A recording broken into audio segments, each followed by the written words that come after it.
What does it really mean to lead people's strategy when the rules keep shifting?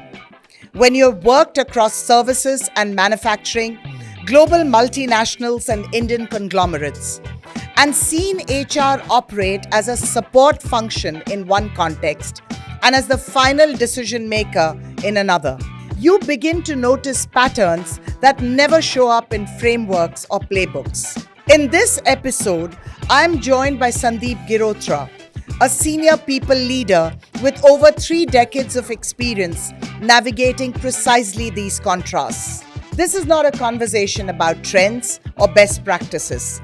It is a conversation about what actually holds steady in HR when industries evolve, business models change, and uncertainty becomes the norm. We explore people strategy in unnavigable times, why leadership needs a reset for the decade ahead, and what it may take for corporate India to move from being a service powerhouse to an innovation-driven economy. If you are a CHRO, a senior person leader, or shaping leadership for the next generation, this conversation will challenge you on how to think about your role. This is the People Blueprint.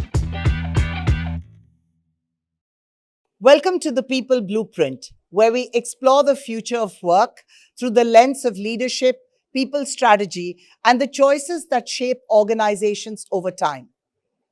I'm your host, Sheila Vasan Singla. My guest today brings a rare, long-view perspective on the people function. Sandeep Girotra has over 3 decades of experience across global multinationals and Indian conglomerates, spanning services and manufacturing, and HR roles where accountability flowed both to global headquarters and rested firmly at the local level. At a time when even seasoned leaders are struggling to anticipate what lies ahead, his experience allows us to step back and ask deeper questions about the role of HR, the leadership we need next, and how people strategy can stay principled without becoming reactive. Sandeep, it's so good to have you here on the People Blueprint. My pleasure, Sheila. Sandeep, you worked across a variety of industries: services, manufacturing, multinationals, Indian conglomerates. You worked across a whole lot of them. Now, when you step back, what is the 1 or 2 things that really hold strong vis-a-vis people strategy across the different working environments that you worked in?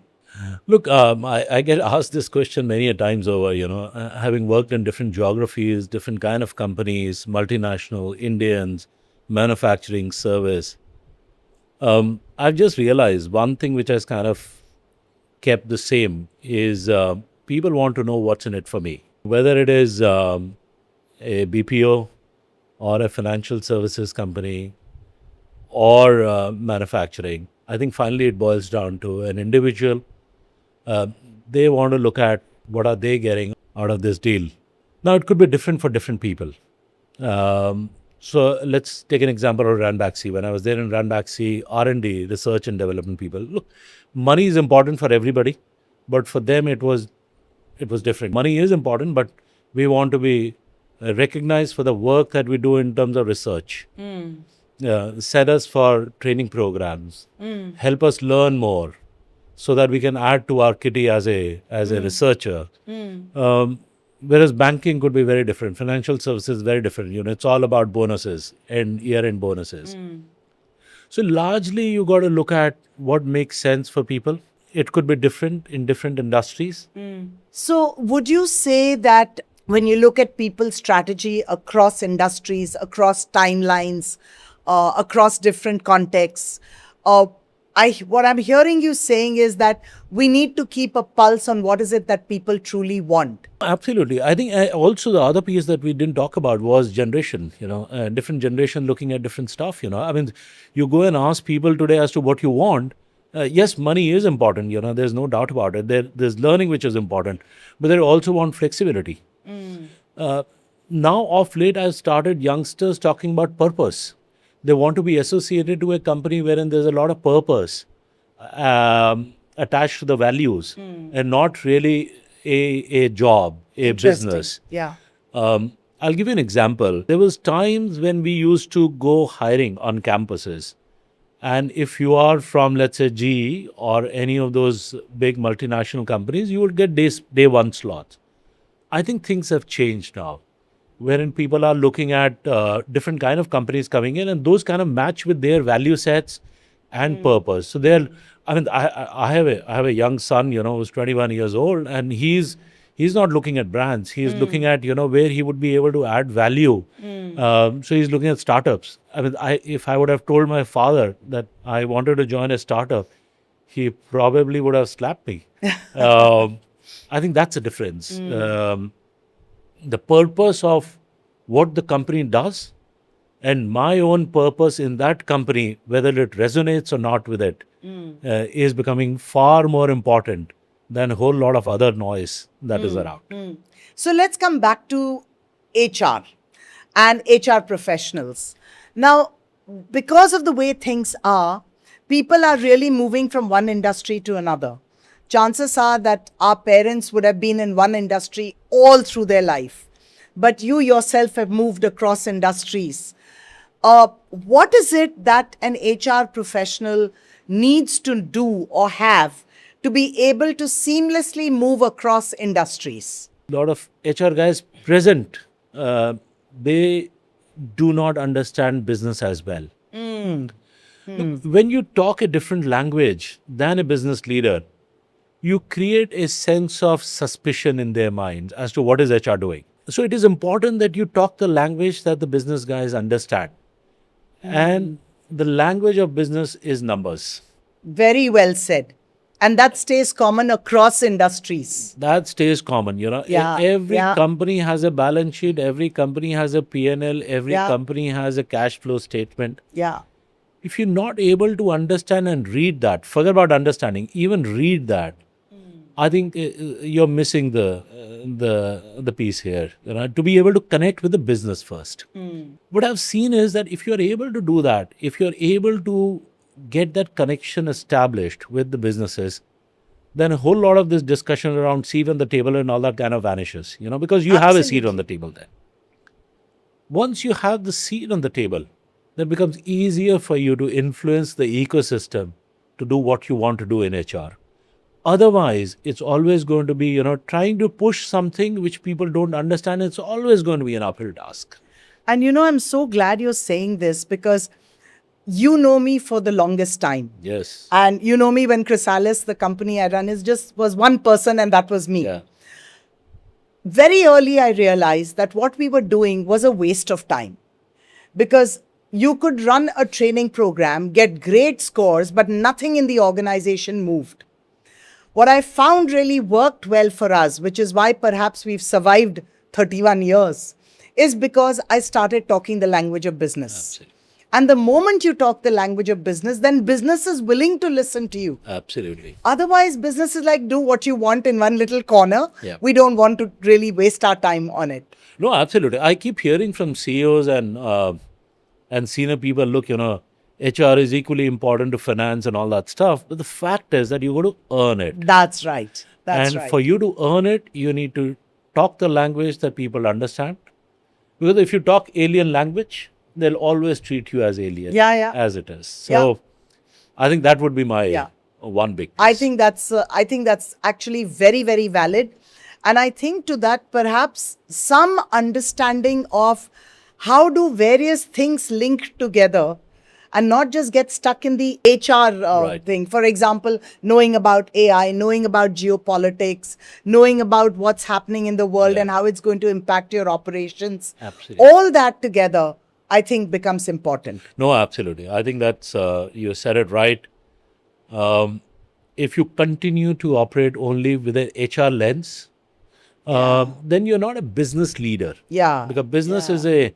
Then you're a functional leader. Yeah, absolutely. Yeah. Then you're a congregation of, a whole lot of things. Business has, a lot of other actions. Yeah. And it's a symphony. You're right. So, well said. I was told once by my manager, can't quote him here without his permission, but you know him. He said, look, if HR wants to be a little Johnny, and little Johnny was a person who's kind of, in the symphony playing violin. So he said, look, I'm done. I don't care about others and all that. If they started or not started, but I played my part and I'm walking off, Yeah. It doesn't work like that. Doesn't work Doesn't like that. Yeah. I think I know which manager would have told you this.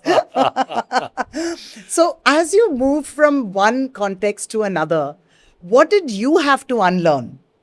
Look, one thing that I keep telling everybody, whenever you move jobs, never move with a chip on your shoulder. Explain that further. Every new job that you get it because what you've done in the previous job was something good. So you earned your stripes and then moved Yeah. on. I have learned the hard way. When I had a chip on my shoulder and I thought maybe I'm getting my new job because I did it very well or I did my previous job very well, I failed miserably in the first 3 months.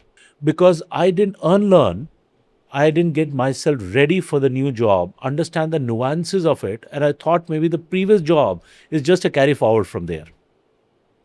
Every job, every relationship, and I'm calling relationship also Yeah, here. yeah, now, yeah, it's yeah. relation- Yeah. Every job, every relationship, every team member, every instance is new. You got to prepare yourself for it. If you think your past experience is going to help you in the future, it would.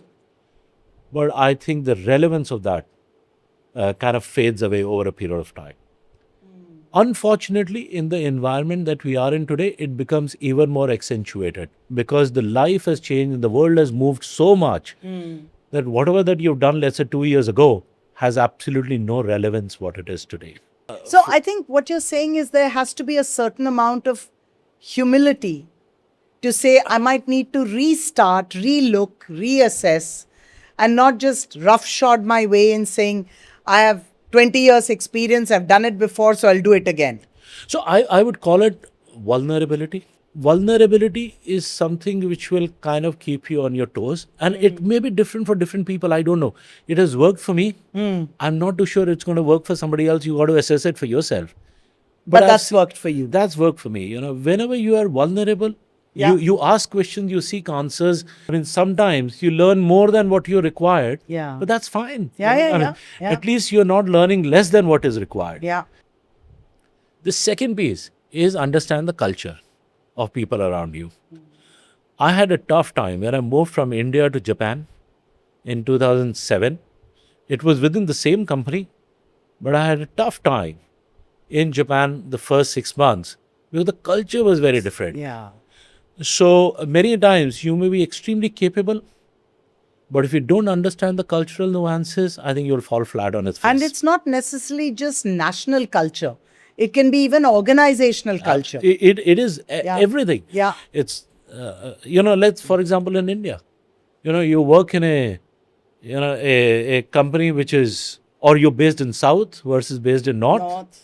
Yeah. It's very different. So you got to understand the cultural nuances because again, you may be the best guy around, but if you don't fit in culturally, you'll be the biggest failure around. I understand. I understand.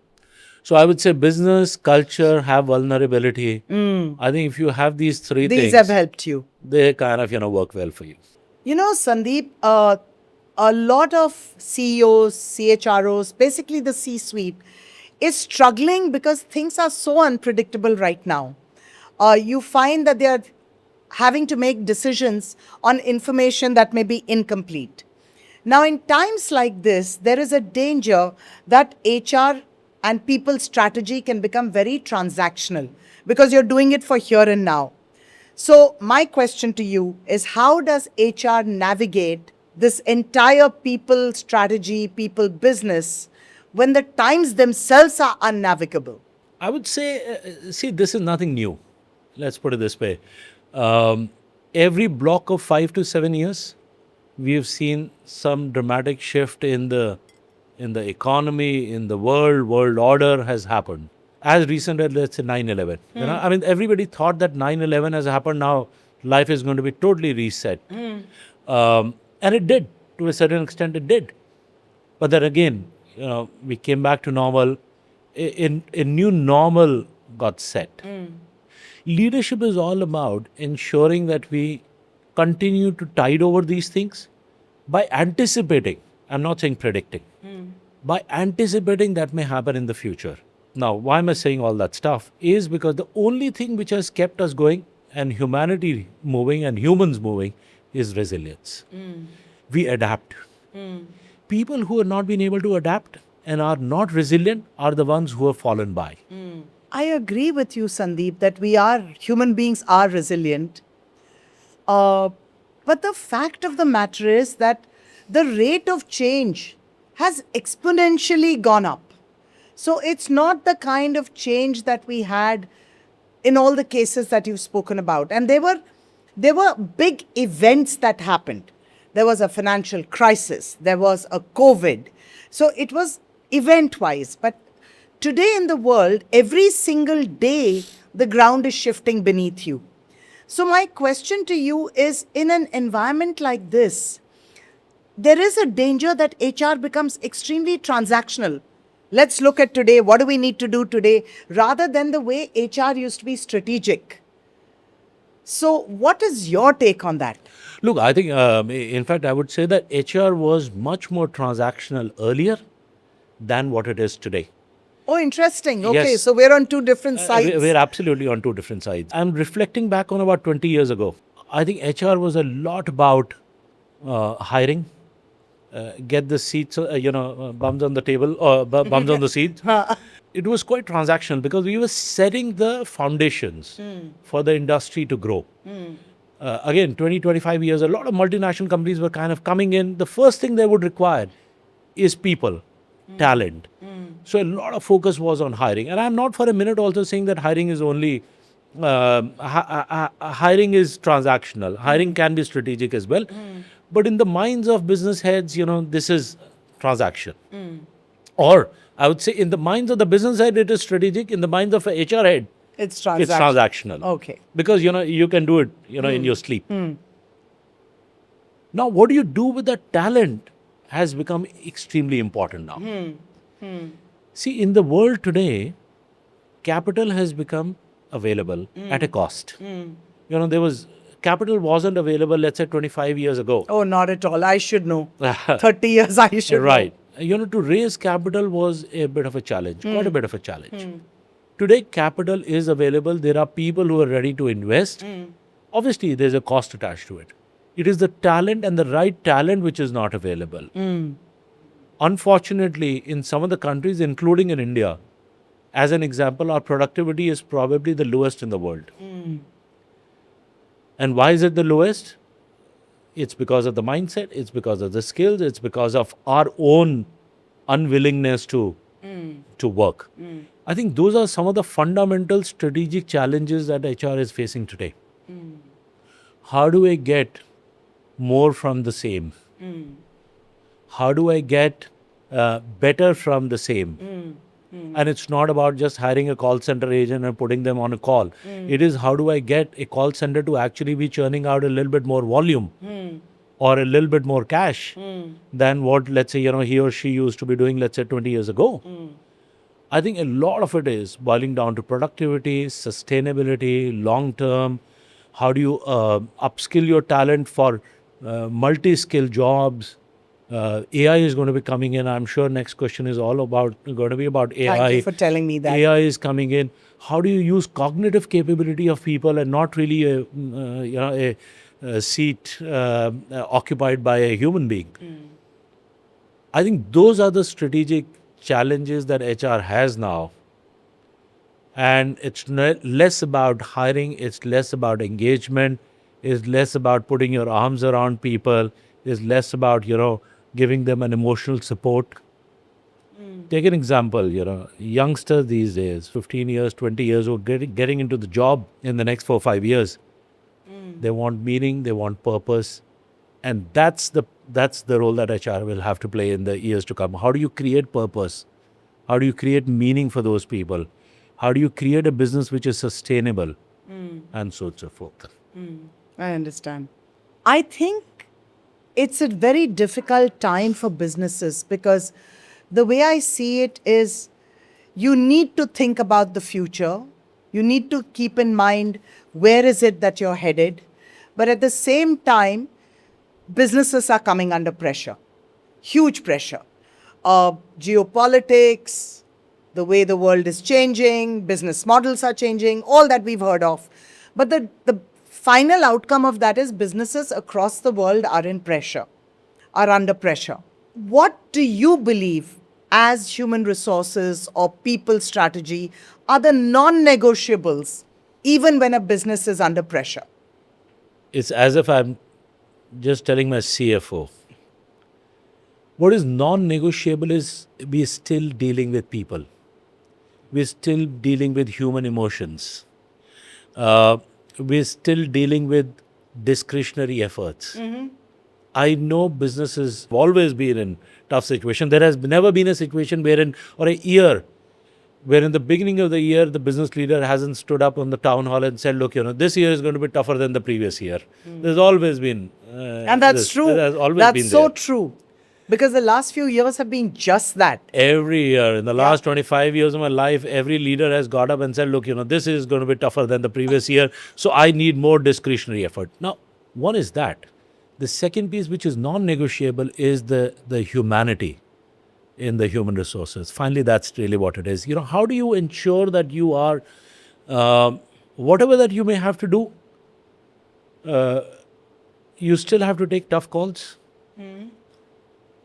but do it in a manner that you don't leave scars behind. See, sometimes you'll have to take that call of taking some tough decisions. And here I'm not talking about laying off people, but any kind of tough decisions for the betterment of the business for the future. And that's where I think HR will have to play an extremely important call. That's where you'll have to start walking the balance. When the business is making money, tons of money, I don't respect the HR guys who are leading those HR businesses. Because the real HR guy is the one who is leading HR in the time of difficulties. But that's where you'll have to manage human aspirations with the business realities. Yet at the same time, don't be emotional, but don't let emotions ride over your decisions. Take tough calls. Don't shy away from them. Earlier on you had said that HR is not about hugging and kissing. But at the same time, you're saying this now. So what is that line you're drawing? You got to find the right time to do the right thing at that point in time. If at that point in time you need to be tough, you need to be tough. But with a human approach. Okay. You don't need to slap a person, to make him realize his mistake. I've learned it from my parents. And I'll take you back.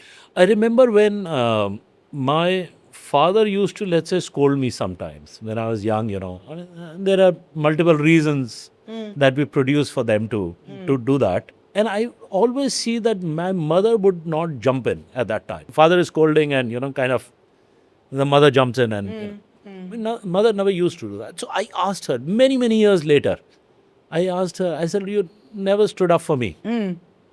She said, no, it's not that I never stood up for you. It is that, when you're getting a message, then you should get a message. If I disagreed with that message, I would have confronted your father separately and said, look, this doesn't make any sense for you to talk to him like this.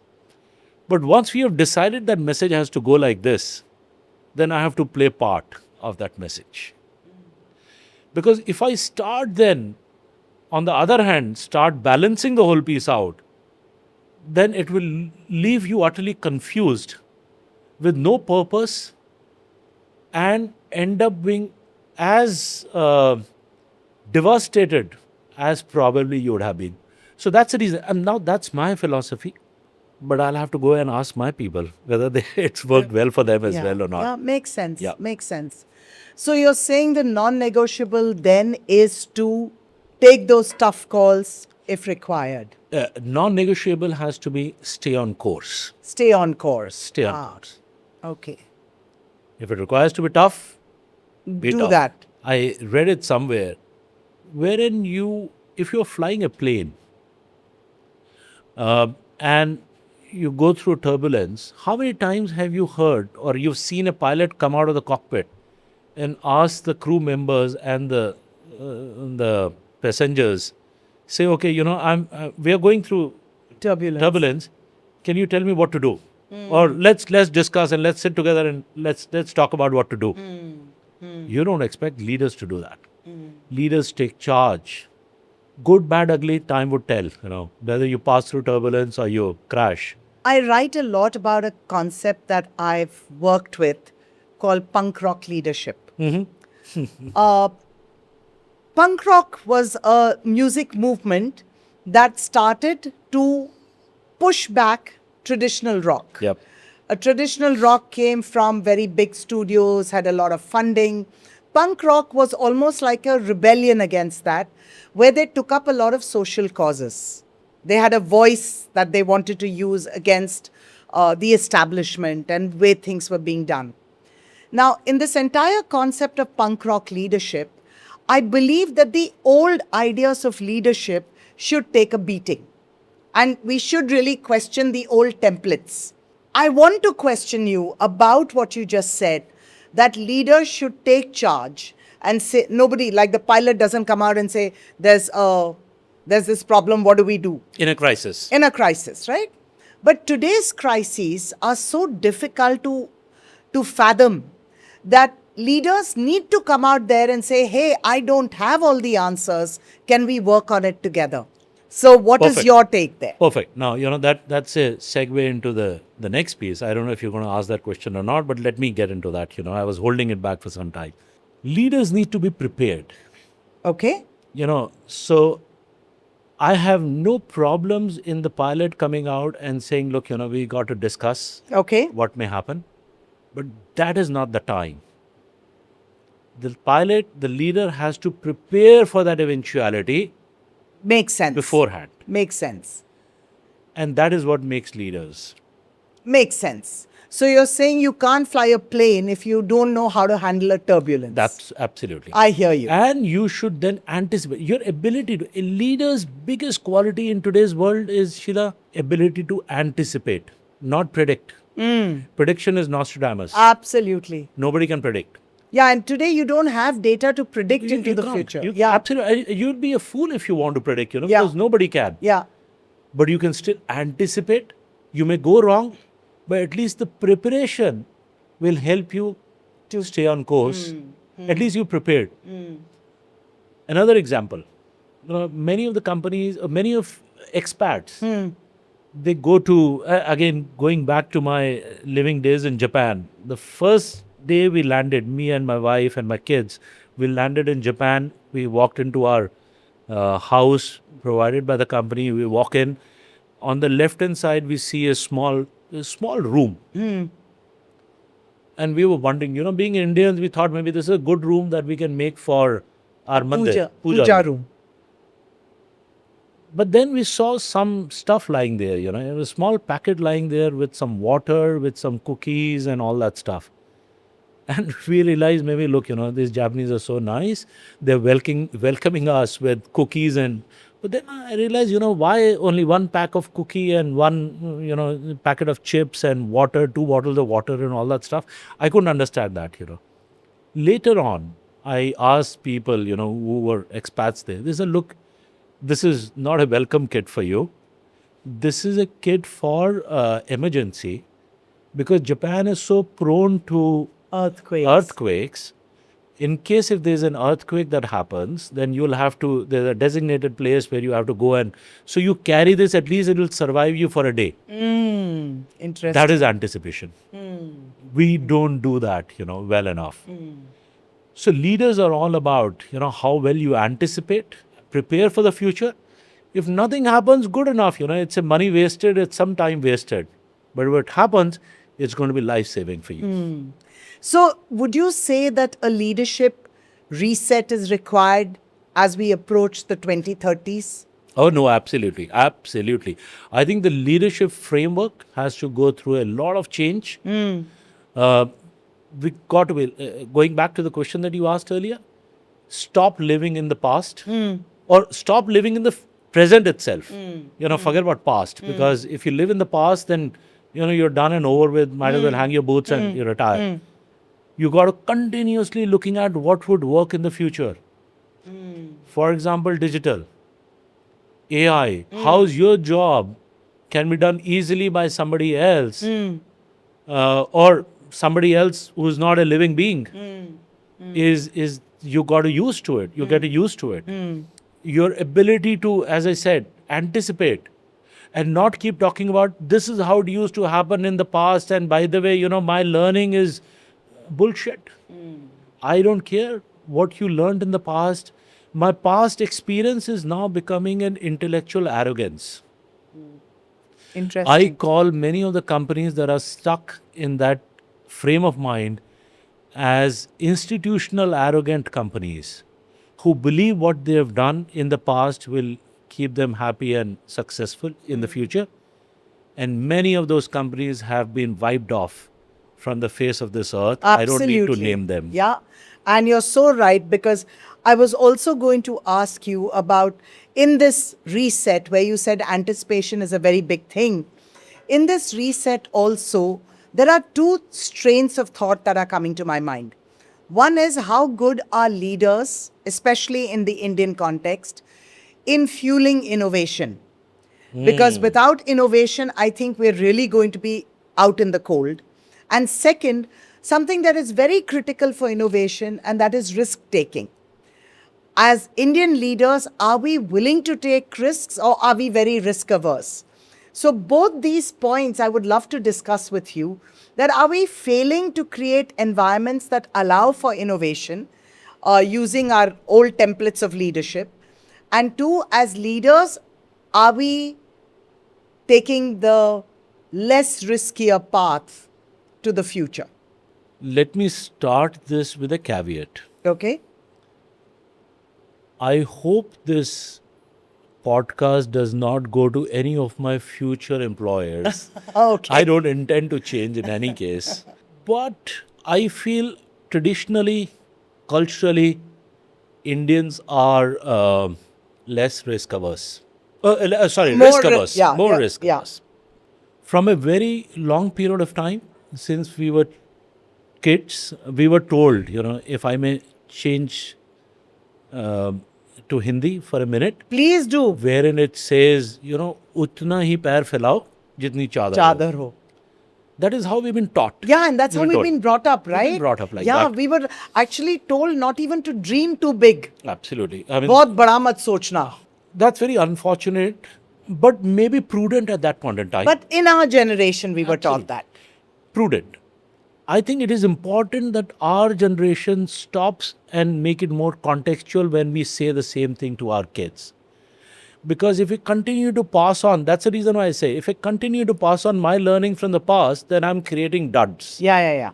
Absolutely. Context has changed. Times have changed.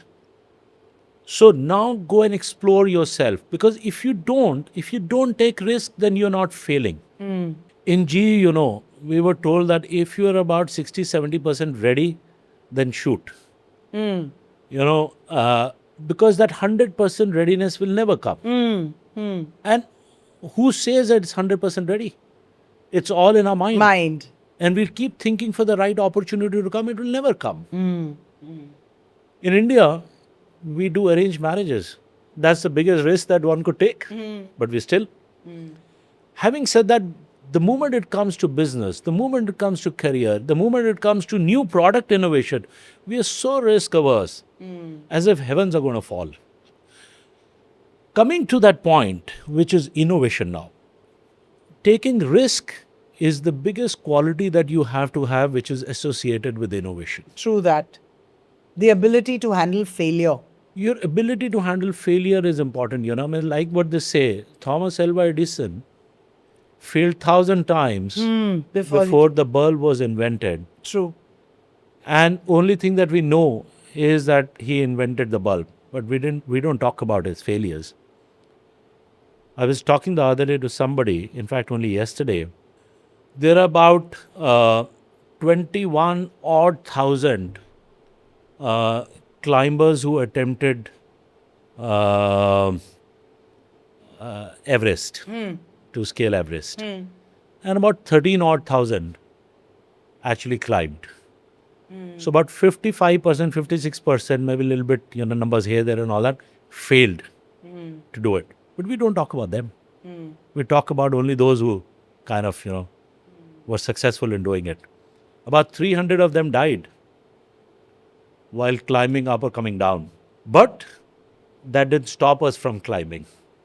We continue to do that. I know that my rate of success is going to 1 out of 2 or maybe even less than that. But still people do it every year. And that is the streak that we need in Indians. Take risk, be innovative. Without innovation, I don't think there's anything that's left. I was hearing Dr. Jaishankar, I'm a great fan of his. So am I. And he Creates a mentioned, lot of pride in all of us for who we are. Absolutely. I think he talked about for any country to do well, it has to be manufacturing. We got to lead manufacturing. Even one of the ministers, Mr. Piyush, he also talked to the same thing. Look, if you got to succeed as a country, as a nation, you got to invest in manufacturing. Absolutely. And if you have to succeed in manufacturing, there's no other way out than innovation. Because if you don't innovate, somebody else will copy it.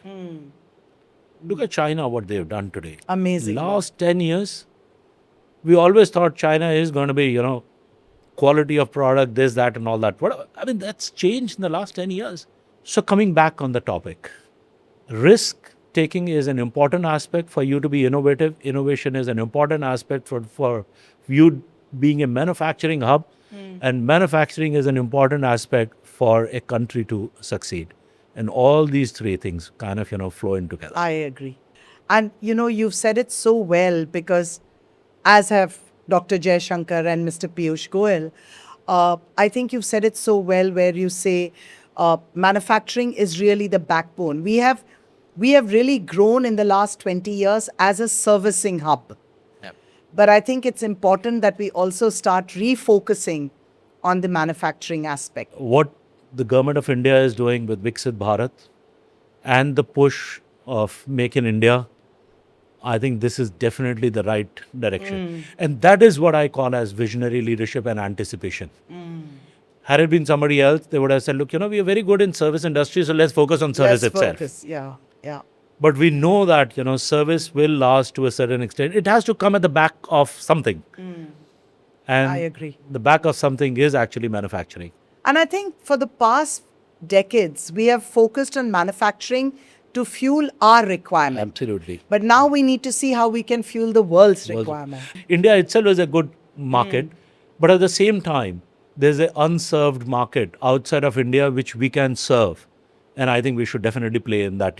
If we want to be big boys, then we need to play with big boys. Absolutely. Makes sense. And we need to behave like one. That's true. Yeah. So that risk-taking and innovation has to get built in. Absolutely. Yeah. And let's hope that really acts as a leadership reset for the next few decades. That's the biggest reset that we need, So, Sandeep, we often say that culture of a company is what happens when no one's looking. But people mistake it for rituals, for activities, for things on the wall, posters on the wall. My question to you is culture emergent? Does it just emerge on its own, or can you design culture? And especially keeping a line of sight on the future. Culture is as abused a term as it could be in an organizational or industrial parlance. What is culture? The walls don't speak, the tables don't speak, it's people. It is the words that people use and the behavior that they show, starting from the top, is what culture is all about.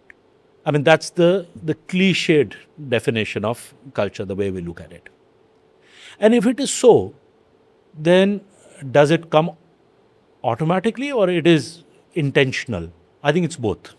The companies that have been intentional about it have actually created an environment wherein the behavior is, or people are behaving in a manner which will align with the culture they want people to see. And there are certain companies, and both kind of companies exist. There's certain companies that let them be, let it evolve. Like, for example, a startup.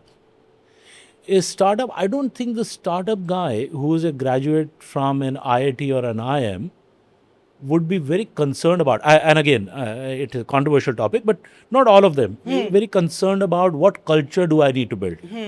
They're concerned about, how do I make it as a $1 billion business, get some PE firms to come in, invest, and then sell my stake and then move on in life. But in the process, they built a culture. In the process, they have built an ecosystem which emanates certain vibes, and those vibes could be called as culture, Whereas some other companies have been very intentional about it. They want to build an organization culture which resonates with the products that they sell, the customer segments they want to sell to, or the kind of people they want to have as employees or the stakeholders and all that. So both exist. Both exist. Organizations that have been intentional about it and build an organization culture which kind of resonates with the stakeholder group have been able to sustain it much longer. And those organizations have been able to sustain and live longer. I completely agree with you. I think a lot of the culture of an organization, whether emergent, whether very, very thought through, does come from leadership. But I agree completely with you that those organizations which have been deliberate in the way they've crafted their culture and lived to that crafting. One is you craft it and then you go and do your own thing. But if you very consciously lived to that crafting, then I think it really ties in together. No, absolutely. I think the point that you made earlier, which is are the values there to be hung on the wall or demonstrated? Every company has set of values. Absolutely. Sometimes it's intentional, sometimes it's fashionable, sometimes it's like, look, everyone's done it, so we need to do it. How could we not have one? Yeah. So you put it up there. How do you move that from the wall into your mind and your soul? And your actions. And then finally into your actions. Yeah. Is what makes it sustainable. And the companies, and I don't need to name those companies, the companies that have been able to successfully do that are the ones who have lived years and years together. Absolutely. Absolutely. So sometimes companies actually, even if the businesses go down, but if the values and the culture is very strong, they still are able to tide over the business downturns because culturally they are extremely strong to be able to get over those humps. So we agree to this, that, it has to be deliberate as well, and perhaps very consciously deliberate. But why does it fail then? Why are there so many companies that struggle with this culture issue? Yeah, because they don't change with times. See, what was good as a value, let's say yesterday, is probably, it needs some bit of tweaking. And I'm not saying that every 5 years, 7 years, 10 years, you got to change. There is a fundamental backbone of an organization that is values that you want to continue with. But you still got to change. Let me give you an example of family. If family is based on certain values or value systems and whatnot, but again, if you continue to live with those value systems for the years to come and not change with the changing times and adapt and look at, what the new generation is looking for without losing the essence of it, those values, those families fall apart. So I have a counterpoint to this.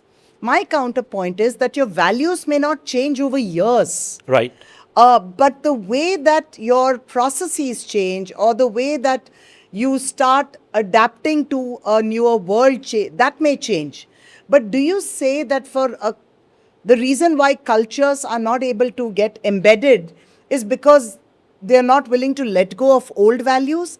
Let's take an example like what we talked about earlier. If financial prudence, for example, is a strong cultural, I'm not saying a value, but a cultural pillar of an organization. But what you require now is innovation and risk taking. Then that pillar is coming in the way of how you want people to behave. By the way, and I'm now countering myself, I'm saying it may still continue to be an important aspect of a business, but then the time frame, the window changes. Absolutely. So financial prudence remains there. Remains same. But you're not looking at financial prudence from a quarter to quarter or year to year. Exactly. You may say, how will it be 10 years down the line? 5 years down the line. Yeah. And then my window changes. When my window changes, my behavioral patterns changes. Pattern changes. But you still have the value of financial Absolutely, prudence. absolutely. Yeah. Because no business can be, as in this example, no business could be surviving without financial prudence.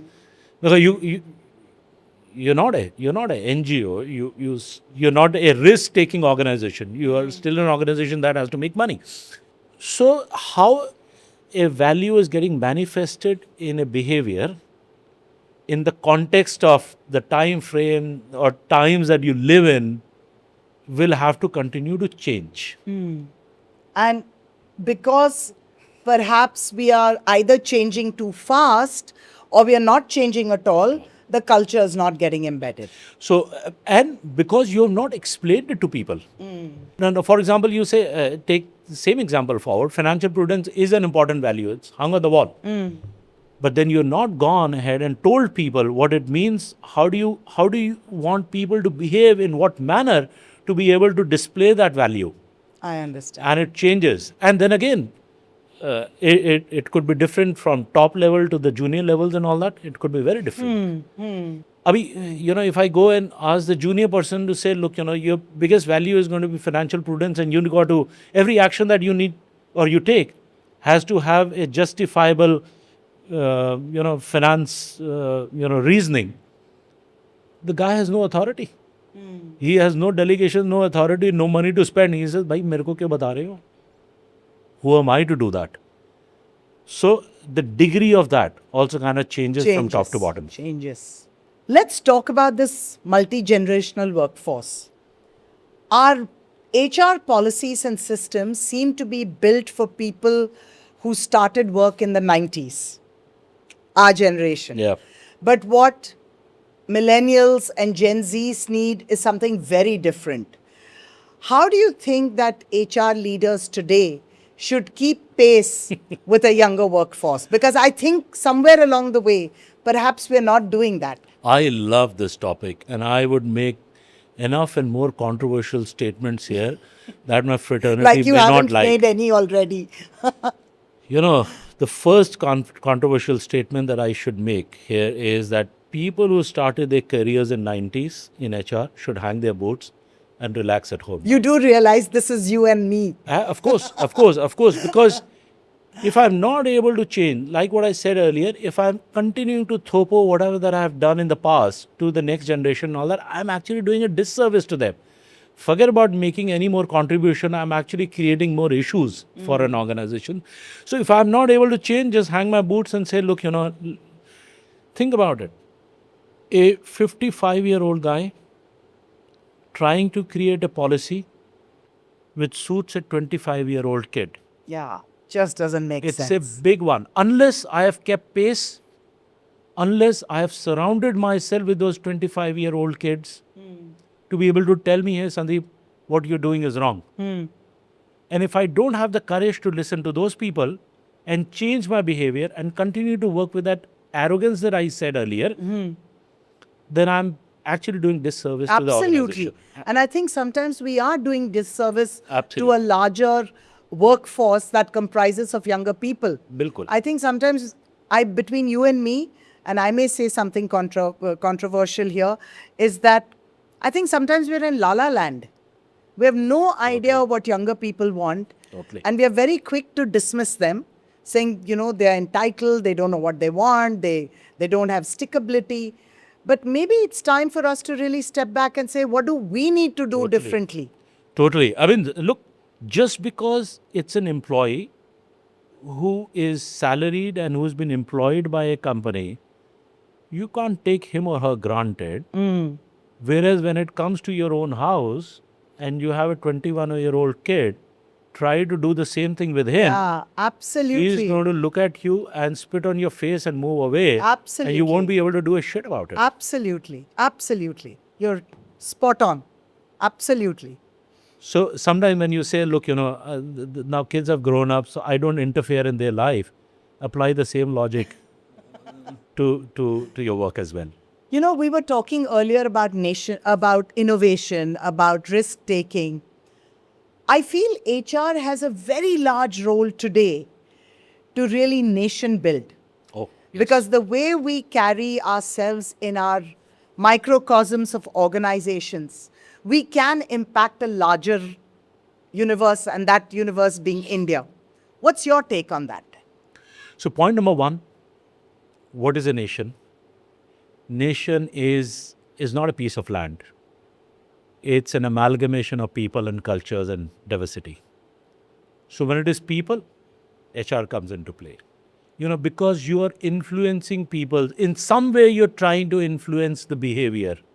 So we play an extremely important role in influencing behavior and influencing behavior of those people who are going to be adding to the GDP of an organization or a country. Yeah, yeah. And unfortunately, fortunately, progress of a country is these days is determined by their GDP, per capita income and GDP and whatnot and all that. So you have a direct hand in the growth of a country. You can't leave it to and say that, look, politicians decide. No, each one of us will have a play there. So I think that's given. We'll have to start moving up the value chain and start saying, how do we build a nation and not only an organ. First of all, from teams to an organization to an industry to nation. We have a play in that entire piece in whatever little way that we have. And yes, and I think it's important because when you take a look at how we are in organizations, we have to move from the this is for me to this is for my team to this is for my company to this is for my nation. Absolutely. And I think we can impact the national character of Indians because, very often we say, oh my God, we're so embarrassed by what Indians do, or oh my God, hum to aise hi hain. But can we as HR really make a difference to how people are? No, I agree. And therefore how the nation is? I agree. If you continue to say that हम तो ऐसे ही हैं, तो हम तो ऐसे ही रहेंगे. If you don't do anything about it. See, we, as I said, we do play an important role in building the nation, because if we don't do and expect somebody else to keep doing it, I am sure 101% the other person is also thinking the same. And we continue to operate in a la-la land. Give you an example. Diversity, gender diversity. A lot of companies picked up gender diversity and they said, look, we want to increase that percentage to X and Y, and started with, let's say, multinational companies, because there was a mandate coming from the US or somewhere and all that. It became as a mandate, If you do well, obviously, if you have 10%, 15% gender diversity, HR guy will get a extra bonus and whatnot. Think of it. There's a larger cost to it. Why would we settle anything less than 50%? That's one point. And if we don't force that to happen, over a period of time, I think we'd be happy to have about 7, 10, 8, 9, 10%, 12% female participation in the population, and then 40, 50%, 40 to 45% population is unutilized. Look at large developing economies, they've had much better participation rate of females in the workforce. Conversely, those economies where it was all male, they've either shifted to expats to come and fill up those jobs, or they just don't have the whereabouts. I look at it again a little differently. And this conversation has been interesting because on a lot of points, we've looked at things differently. So what I'm seeing amongst younger people is that they're very gender fluid. It's not necessarily that I'm man or woman. I could have a variety of genders. If I'm gender fluid, then gender diversity may have no place in the future. It may be, how do I get very different kind of people in, not limited only to a gender diversity, but a multiple diversity. So that could also happen. Sure, no, absolutely. I don't think we're talking about two different things here. What I'm saying is, keep it open, keep it neutral. Yeah, fair. For everybody. Fair. I think What it I'm should be s- on the basis of what you bring to the table, Absolutely. your skills. Not because, no, unfortunately, this job cannot be done by the woman. Who are you to Yeah, decide yeah. that? That of course gets Who- my goat as well. That's where the problem Yes, comes, See, yes. sales jobs, unfortunately, women Women cannot do can't do because it. they have to. Arey Baba, who are you to decide that? You know, it's very interesting you're saying this because I was talking to a woman who headed collections. Okay, she was heading collections of a financial organization, and we were talking about women being very good collectors, and she said, "No, I don't think women can be collectors." And I looked at her and I said, "But you have been a collector and you are heading collections." She said, "Oh, but I was different." I said, "That's not fair. That's not fair." No, that's not fair at all. Don't put people in boxes that you've created yourself. I understand. Yeah, makes sense. Thank you so much, Sandeep, for being on the People Blueprint. I really enjoyed our conversation, even though there were times that we may not always have agreed. No, well, my pleasure over here, Sheila, and thanks a lot for inviting me here.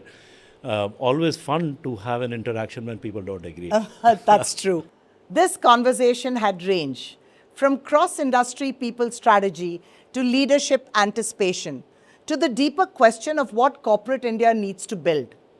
What stands out is the insistence that HR cannot stay operational in an era that demands foresight, courage, and a long-term view.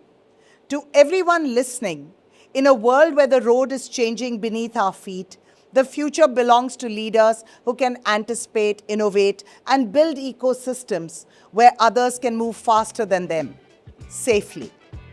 Follow the People Blueprint on LinkedIn, Spotify, YouTube for more conversations on learning, leadership, and people strategy. Until next time, stay curious and get future ready.